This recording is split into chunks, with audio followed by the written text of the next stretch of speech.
नेत्र गोलक की सबसे बाहरी परत को कहते हैं दृढ़ पटल, और इसके भीतर वाली जो परत ये वाली है इसको कहते हैं रक्तक पटल।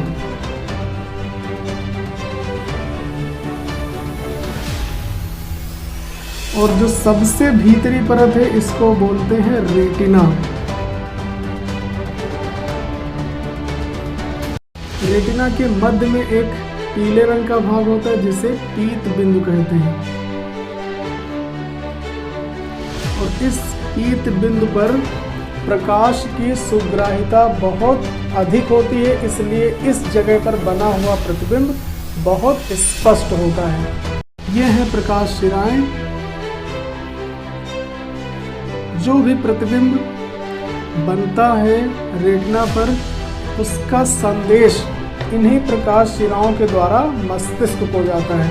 ठीक, प्रकाश शिराएं जहाँ से छेद कर बाहर निकलती हैं वहाँ पर जो बिंदु होता है उसे अंध बिंदु कहते हैं। इस बिंदु पर प्रकाश की सुग्राहिता बहुत कम होती है, इसलिए यहाँ पर प्रतिबिंब स्पष्ट नहीं बनता है। ये नेत्र गोलक का आगे का उभरा हुआ पारदर्शी भाग, इसे कार्निया कहते हैं। नेत्र गोलक का उभरा हुआ पारदर्शी भाग कार्निया कहलाता है। इसी कार्निया से होकर प्रकाश नेत्र में प्रवेश करता है, और इसके अंदर एक रंगीन झिल्ली का पर्दा है जिसे आइरिस कहते हैं। ये काले रंग का भी हो सकता है, नीले रंग का भी हो सकता है, भूरे रंग का भी हो सकता है। ये अलग अलग रंग का पर्दा होता है।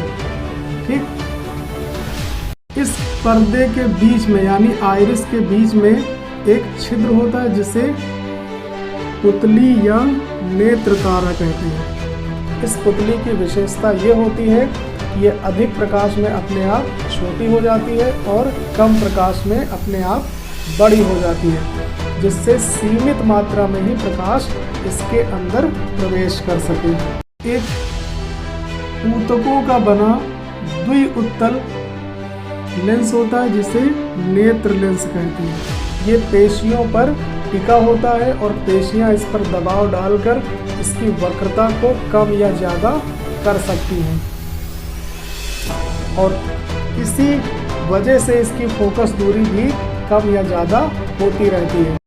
नेत्र लेंस और कार्निया के बीच भरा द्रव जलीय द्रव कहलाता है, और नेत्र लेंस और रेटिना के बीच में भरा द्रव कांचाभ द्रव कहलाता है। ये दोनों द्रव प्रकाश के अपवर्तन में लेंस की सहायता करते हैं।